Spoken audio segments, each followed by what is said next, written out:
Hello and welcome, ladies and gentlemen, to Fanzaster. This is Battlefield 1. In today's video, I wanted to take a closer look at point generation in Battlefield 1. Specifically, answer the question, how do you generate the most points you possibly can per minute, per hour? How do you level up as fast as you possibly can to reach that max rank before all of your friends do? Now, besides the obvious answer to this, putting endless amounts of time into Battlefield 1, there's a number of competing and different elements that we can actually analyze to see really what affects your end score on the scoreboard. Now, one of these things that we can't really analyze is going to be player skill, but that is of course independent to each player for yourself. What we can analyze, however, is your choice of game mode, your choice of map, choice of class, as well of course your playstyle, as well as some secondary factors including squad play, teammates, and of course ribbons. With that being said, then let's get straight into the first point I wanted to talk about, and that is the game mode choice. Now there's three game modes here that somewhat compete for the number of points that you can generate. That is to say, all three of these game modes actually have an option to generate a decent amount of objective based points, because in Battlefield 1 truly where the points are at are on the objective, which is of course deliberate by DICE to encourage more PTFOing. With that being said, Conquest in my opinion is the clear winner when it comes to generating points, and this comes down to the fact that essentially you cap more points on Conquest than you do on Operations, and the amounts of points you get for capping those points are essentially similar. In a Conquest game, you can easily take 10 to 15 flags if we really go after those flags, and you're already talking there about 7.5 to 15,000 points for simply capping those flags. That's not including kills or anything else you do in that game. When it comes to Operations, no matter how good your team essentially is, there's going to really be a maximum of 10 points that you can cap. Now arguably you can of course cap them, the enemy can cap them back, and then you can go there again and cap them, but you have to take into mind we're also looking at this from the time perspective, and a full game of Operations usually takes you a lot longer than a match of Conquest will, unless of course you're completely steamrolling the enemy team, which usually at least isn't thankfully the case. So when it comes to game modes, I also of course mentioned domination, and I included this because those of you who don't like the larger gameplays in Battlefield 1, and because there's a number of smaller scale game modes in Battlefield 1, admittedly that not too many people play. In my experience, the one that truly nets the most points, and this is by a very large margin, is domination, and that's simply because once more there's flags you can capture there. They may not net as many points as necessarily Conquest flags would. On the other hand, you do capture more of them per minute, at least in my experience, because domination simply works on a faster time scale than for example Conquest would do, and distances you travel are lower. Nevertheless, at least in my experience, mainly down to the fact that domination games are very short and you spend a lot of time in loading screens and between maps, you won't be making just quite as many points as you would be if you were playing a Conquest game.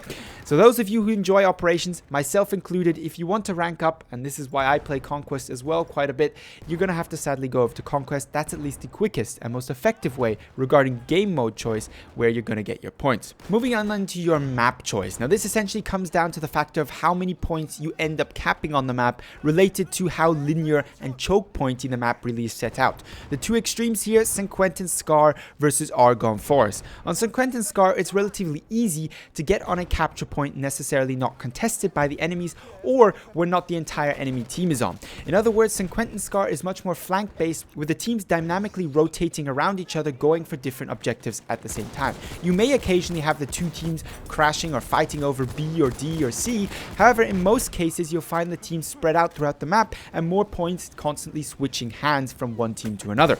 After all, you can't cap a flag that you already own. When it comes down to Argonne Forest, while this is not necessarily the most extreme of examples in that no flags are capped whatsoever, there's less flag capping going on, simply because very often there's a front line with only 2 or 3 pathways to get beyond that front line, and those usually relatively well guarded.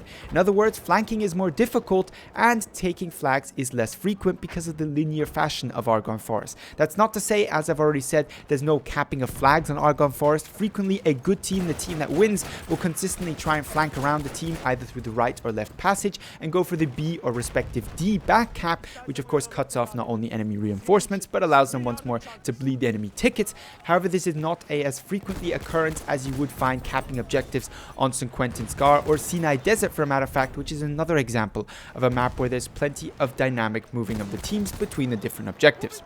Moving on then to your class choice. This is relatively interesting. Now, in my opinion, the best class truly from the infantry perspective, so excluding vehicles here, is going to be the medic class. And this comes down to the fact that both of its gadgets allow it to get consistent points when running with teammates.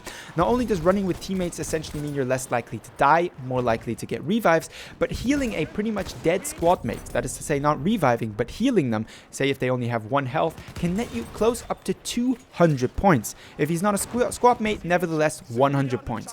Now just for comparison, if you take down a full health enemy, that's 120 points maximum, for you getting 1 point for every damage you deal to them, plus 20 for the actual kill.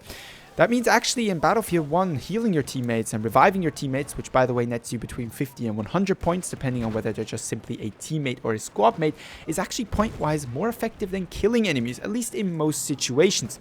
Which means, in my opinion, the medic has the strongest gadgets for getting points. Now there is one caveat to the situation, and that is the assault class. Arguably, in certain situations, the assault class has even higher potential of getting more points out of its gadgets, and arguably, it is in some positions also easier to take down enemies and kills, and kills do in the end still give you points. If you're playing on a map with lots of armor, taking out an enemy tank will net you easily between 500 to 1000 points, depending on how many people arguably are also in that tank.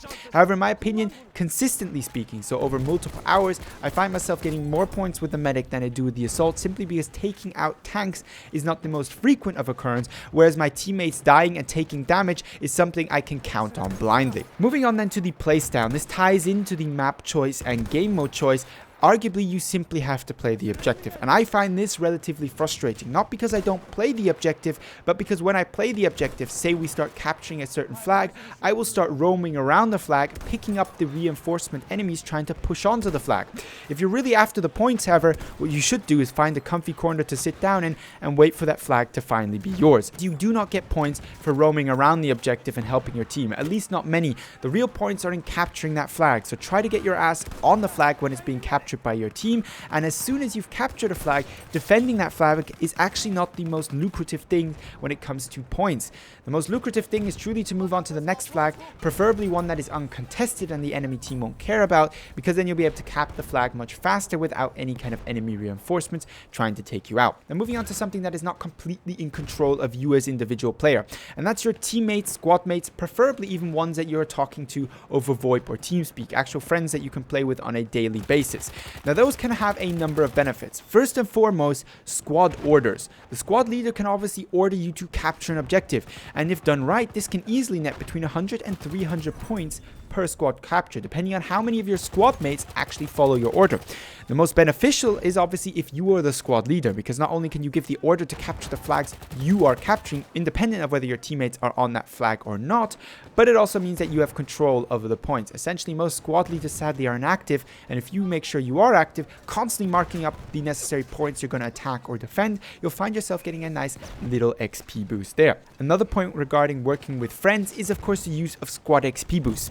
Now, most of the time, you won't find too many people using them, simply because, well, most times they use them with their friends, and that's exactly how you should be using them. If you get a team of 2-3 people you can regularly play Battlefield with, every time you guys play in a true squad, which makes you more effective, by the way, less likely to die, and in my experience, usually more point lucrative, get one of your teammates to activate one of their squad XP boosts, or rotate it around so that you all share the burden. This way you can get a serious boost to your XP output simply by playing with teammates that you always play with. This is at least my experience. I quite frequently, when we actually get our hands on a squad XP boost, ask one of my teammates to throw theirs in or use my own so that we can all profit from that XP, and it's a great way to increase your points per minute and to level up faster. Now, another point I wanted to mention is ribbons. Now, ribbons are obviously a great source of points. There's no kind of extra things to add here. There's no extra points to talk about. But if you stick with one class throughout your actual entire match, if that's possible, you'll find yourself being more effective in the ribbon department. And that's simply because, well, there's not only kill-specific ribbons, but there's weapon category and class category specific ribbons. If you play the scout or the medic throughout an entire game, not only will you get ribbons for the certain amount of kills you've gotten. After so many kills, you get a ribbon, but also you'll get ribbons for after so many kills using a certain weapon category, for example, the self-loading rifles in the case of the medic, and for getting a certain kills while medic. These are additional points, and when you constantly switch out classes, classes, you're less likely to actually repeatedly meet the threshold needed for those ribbons. So if you're a true XP chaser, get yourself in a medic class and stick to medic the entire round. In my experience, you'll be getting more ribbons. Now, when we talked about classes earlier, there's one point I neglected to mention, and that's the tanker class, because it's obviously not a normal infantry class. If you can get yourself a tank, in my experience, actually usually a light flanker tank is the most effective. You can basically take the role of the medic, but make yourself mobile. So you can get onto objectives faster, you can move between objectives faster, and you can supplement the points you're missing out by healing teammates necessarily with more infantry kills. Because if there's one thing the flanker is great at, it's taking out huge swaths of enemy infantry, which just will effectively net you quite a bit of points. If you go on a 50 kill streak in a light tank, that's 6,000 points simply from the people you've killed, on top of all the objective points that you can get by moving between the objectives in a relatively quick vehicle. You're more effective when it comes to moving between the objectives, obviously in an armored car or something, but you're missing out on the opportunity to actually have some fun and get some good kills, and you're very susceptible to one stray tank shot hitting you and just blowing that Jeep to Kingdom Come. With that being said, this is obviously some basics regarding how to make more points, how to level up faster in Battlefield 1. Let me know down below in the comments if you have any kind of secret tips or strategies that I've missed out here regarding how to better make points in Battlefield 1. And leave, of course, down below, as per usual, your video suggestions for any future Battlefield 1 video or guide you'd like to see. But with all that being said, I'd like to thank you very much for watching and hope to see you in the next Battlefield 1 video.